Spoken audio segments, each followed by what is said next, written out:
Thiruvananthapuram വെഞ്ഞാറമൂട്ടിൽ car നിയന്ത്രണം വിട്ട് തോട്ടിലേക്ക് വീണ അപകടം. കാറിലുണ്ടായിരുന്ന 2 പേർക്ക് നിസ്സാര പരിക്കേറ്റു. വെഞ്ഞാറമൂട് പുത്തൻപാലം റോഡിൽ നാഗരകുഴിയിലാണ് അപകടം. പത്തനംതിട്ട സ്വദേശികൾ സഞ്ചരിച്ച കാറാണ് അപകടത്തിൽപ്പെട്ടത്.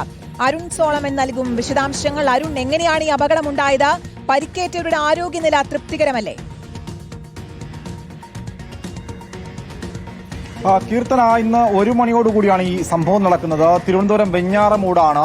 തോട്ടിൽ വീഴായിരുന്നു ഇപ്പോൾ ഈ കാർ അപകടത്തിൽപ്പെട്ടിരിക്കുന്നത്. പത്തനംതിട്ട വലഞ്ചുഴി സ്വദേശികളായിട്ടുള്ള ആസാദ്, ഷംനാദ്, ഈ 2 പേർ സഞ്ചരിച്ച ഈ കാറിന് പിന്നിലേക്ക് മറ്റൊരു വാഹനം ഇടിക്കുകയായിരുന്നു. ഇതോടുകൂടിയാണ് കാർ നിയന്ത്രണം തെറ്റി തൊട്ടടുത്തുള്ള തോടിലേക്ക് മറിഞ്ഞു വീണത്. ഇതിന് പിന്നാലെ നാട്ടുകാർ ഓടിയെത്തുകയും ഈ 2 പേരെയും കാറിൽ നിന്ന് പുറത്തേക്ക് രക്ഷപ്പെടുത്തുകയായിരുന്നു. എന്തായാലും നിസ്സാര പരിക്കുകളാണ് എന്നുള്ളതാണ് നിലവിൽ അറിയാൻ സാധിച്ചത്. തൊട്ടടുത്തുള്ള ഒരു സ്വകാര്യ ആശുപത്രിയിലേക്ക് ഇവരെ മാറ്റുകയുണ്ടായി. സംഭവ സ്ഥലത്ത് ഇപ്പോൾ വെഞ്ഞാറമൂട് പോലീസ് എത്തി. കാരണം ഈ വാഹനത്തിന് പിന്നിൽ ഏത് വാഹനമാണ് തട്ടിയതെന്ന് ഇപ്പോൾ അറിയാൻ സാധിച്ചിട്ടില്ല. അതിലിപ്പോൾ CCTV കേന്ദ്രീകരിച്ച് വെഞ്ഞാറമൂട് പോലീസ് ഇപ്പോൾ ഈ ഇടിച്ച വാഹനത്തെ കണ്ടെത്താനുള്ള ശ്രമത്തിലാണ്. എന്തായാലും വളരെ അതിശയകരമായി രക്ഷപ്പെട്ടു. കാരണം തോടിലേക്ക് മറിഞ്ഞ സമയത്ത് തന്നെ തൊട്ടടുത്ത് നാട്ടുകാരുണ്ടായിരുന്നു. നിലവിൽ ഈ തിരുവനന്തപുരത്ത് ആ ഭാഗത്ത്, വെഞ്ഞാറമൂട് ഭാഗത്ത് ഇപ്പോൾ ഫ്ളൈ ഓവറിന്റെ പണികൾ നടന്നു വരികയായിരുന്നു. ഇവര് പത്തനംതിട്ടയിൽ നിന്നും തിരുവനന്തപുരം മണ്ണന്തലയിലേക്ക് യാത്ര ചെയ്യുമ്പോഴാണ് ഈ അപകടം സംഭവിച്ചത്. ഈ ഫ്ളൈ ഓവറിന്റെ പണികൾ, നിർമ്മാണ പ്രവർത്തനങ്ങൾ നടന്നു വരുന്നതുകൊണ്ട് തന്നെ